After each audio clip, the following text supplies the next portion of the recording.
Hey everyone, probably going to be the last video for 2021. I'm going to do a quick review and build in a Montech Air X ARGB case. This case has two front 200mm fans in it and then one, I think it's 120mm rear fan, adjustable RGB on them. So let's go take a look and see what we got, and we'll go from there. Okay, so here we go. Here's our Montech Air X ARGB case. Still in the box. I have not opened it yet. Just want to take a quick note here. Roughed up a little bit by FedEx here. You notice we've got some pretty bad tearing here. We've got a hole right in here. Let's see here. Okay, so not too bad. It looks like there's a fairly decent amount of space here. So that's hopefully, I mean, the glass isn't broken. I mean, otherwise it would be, you hear all kinds of nasty stuff in here. So it's not, obviously not broken. All right, so let me get it out of here and see what we got. Oh, styrofoam is a little broken up here in the corner, but oh well. Let's get it out.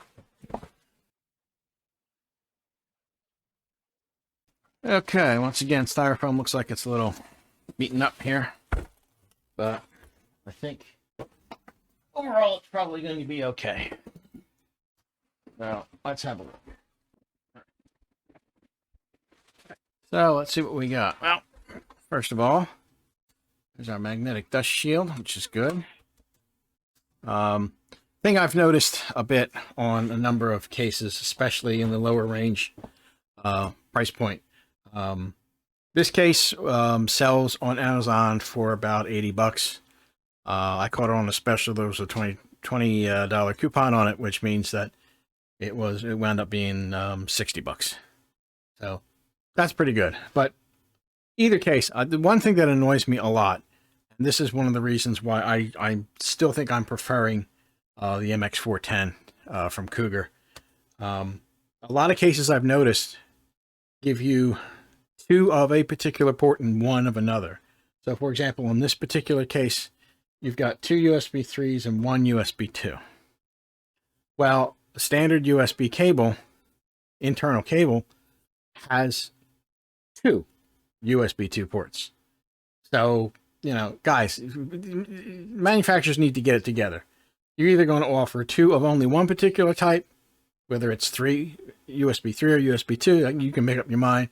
But if you're going to put three USB ports, you've got enough to put the fourth one. Two USB 3s, two USB 2s. They have to start doing this. This is ridiculous. Well, the other ones that get me are the ones that have two USB 2s and one USB 3. I mean, just pain in the butt. So that's not so wonderful there. All right, so we've got, let's see here. Let's move the case around. Yeah, let's see if I can pull this front panel off real quick. Oh, there it goes. It comes off pretty good. You've got some rather large, I believe those are 200mm fans. Large fans in the front. So that shouldn't be too much of a problem. Let's see how this glass panel comes off. Looks like two thumb screws. And the question is, does it slide off? Or does it hinge, or what does it do? Let's see. I'm guessing it probably slides off. Yes, it slides off. Okay, so there's your glass panel. Nice, decent bit of glass. Yeah, not bad at all. All right, continuing on. Let's see what we got here. All right, you've got, looks like a sled here. It's a little tough to see, and its thumb screw's a little tight. But in here, see if I can show it to you or not. It's a little tough to actually see it. You've got a USB, I'm sorry, not a USB. You got a SATA sled here that, for some reason, the thumb screw is very, very tight. Let me see. Let's undo it this way. There we go. That's very, very tight, but there we go. You've got a sled for 2.5 inch right there. It'll fit there. You obviously got your power supply shroud, so that's good. We've got our rear fan here. This is also RGB, so you've got one RGB 120 back here, the 200 millimeter RGB up the front. Let's look around the back here.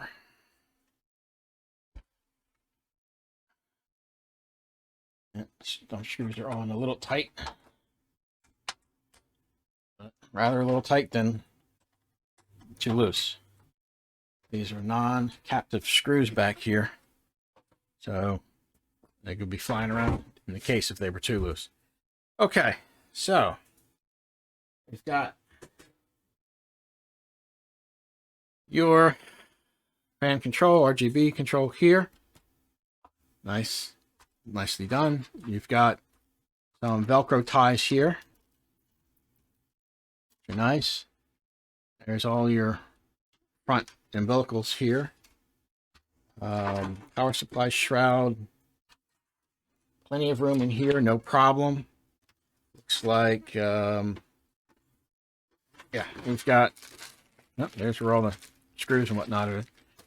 You got room for a single 3.5-inch drive. Snaps right back into there. Also, it looks like this is also removable. Let's take a little thumb screw here. Take that out, and let's see if this moves at all. And it doesn't want to move right away. Yeah, it's a little stiff, but there it goes. So if you need the extra room, you can get it out. You could also put another 3.5-inch drive, looks like on the top of here. I think there's enough room, there's enough clearance here. Yeah, there's enough clearance to get that in without any trouble. So theoretically, you could get two 3.5-inch drives in here. That's not too bad. All right.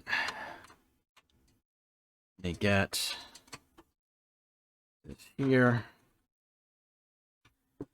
And there's your USB 3 connector. Your HD audio is here. Your front power switch, LED switch, etc., etc. There's your USB right there, USB 2. So that's there. You know, there's, you need SATA power for the hub apparently. So that's something you want to keep an eye on. And let's see what else. I think that's it pretty much. The controls on the top. There's an LED control button here. Microphone, headphone. Again, the single USB 2, which I'm not thrilled about. Two USB 3s. Reset switch, power switch. You've got power and hard drive LEDs that are here. So that's not a problem there. All right, so I guess that will cover the basics for the moment. Overall, it's a fairly light case. But it is, it feels like it's sturdy. A lot of it is riveted together. I don't see, yeah, most of it is actually riveted together. So that's interesting. All right, I'm going to lay this down on the bench and just go over a few more things with it. I'm going to get the overhead camera and I'm going to start the build process here shortly. But we'll see what we get. Okay, so now we've got it down on the bench. Let's take a real quick look here. You've got plenty of room here for the 8-pin to go in without any problem. You've got, let's see, 1, 2, 3 grommets in here for accessibility, so that shouldn't be a problem. Standard standoffs, it looks like 1, 2, 3, 4. So that would indicate that it's set up for an ITX or micro ATX configuration. I'm going to be putting an ATX board in here, so obviously I'm going to need to put a few more standoffs in here. So we'll tackle that in a little bit. Real quickly on the bottom here, we have our dust filter for the power supply intake. So looks like we're good there. All right, so let me get started with the build process. Put in a couple extra standoffs and put the board in. Board is already tested, so it shouldn't be an issue. And this board does also support RGB. So we will be able to hopefully at least sync everything together to the motherboard. Once the controller is plugged into the motherboard, then all the lights should, be synchronized. So with that said, let me get things started here, and we'll go from there.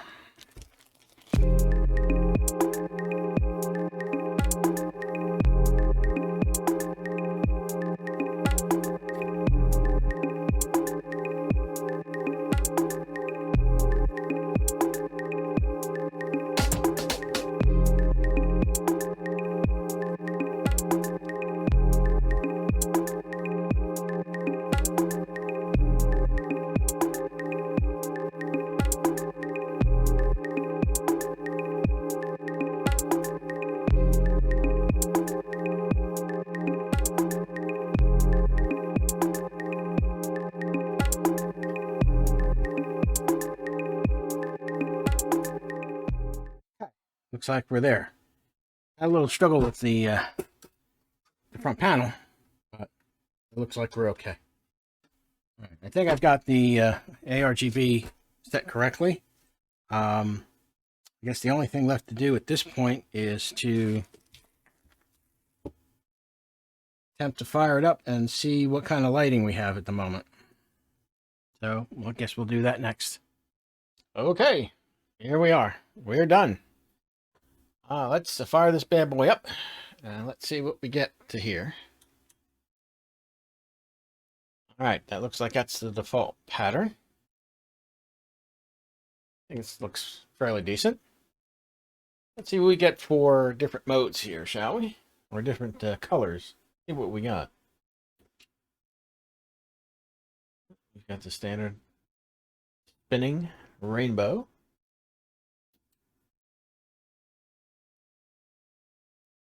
That's interesting.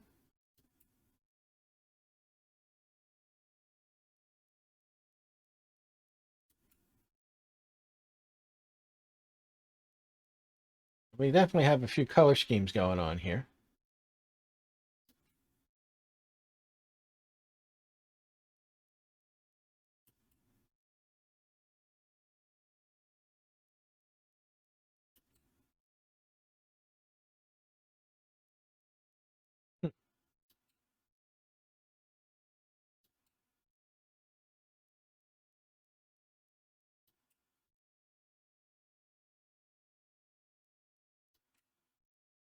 I'll tell you what, the looks of all these different lighting schemes, you're certainly not going to have any trouble finding something you like, I don't think.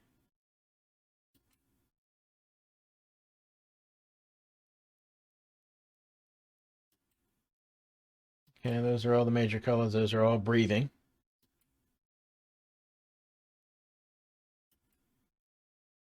Back to the spinning.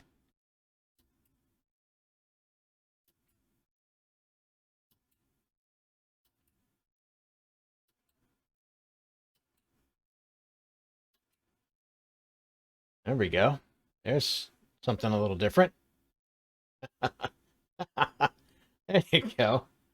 There's a scheme for you. That'll probably drive you crazy. And I think we finally get into the solid colors. So we're going through quite a few modes here.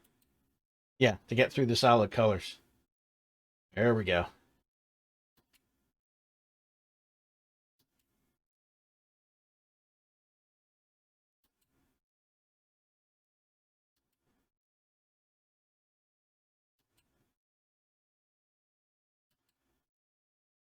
And we're back to our spinning rainbow. So you certainly have plenty of options to choose from without even bothering to sync to the motherboard. Um, that's very interesting. Well, I think we're just about there. Let's take the glass panel. And the glass panel, we have actually two pieces of peel. So let's do the inner one first. One over there.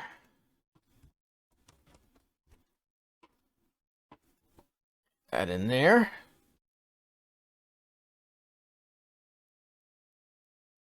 Find the right screw holes, that would help. There we go.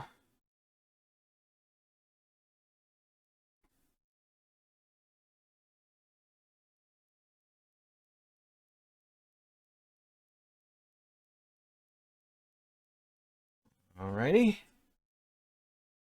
And let's rotate this just a wee bit. And let's go for the... There we go. Alright. So we are there. Spin this around a little bit here. A little dark in there, but let's see if I can add a little bit of light. There we go. Add a little additional light just to get a little bit of a idea here. But there we go. I'll go through some things on a final thoughts deal, but I think we're there, folks. Overall, I would say not bad. Not bad at all.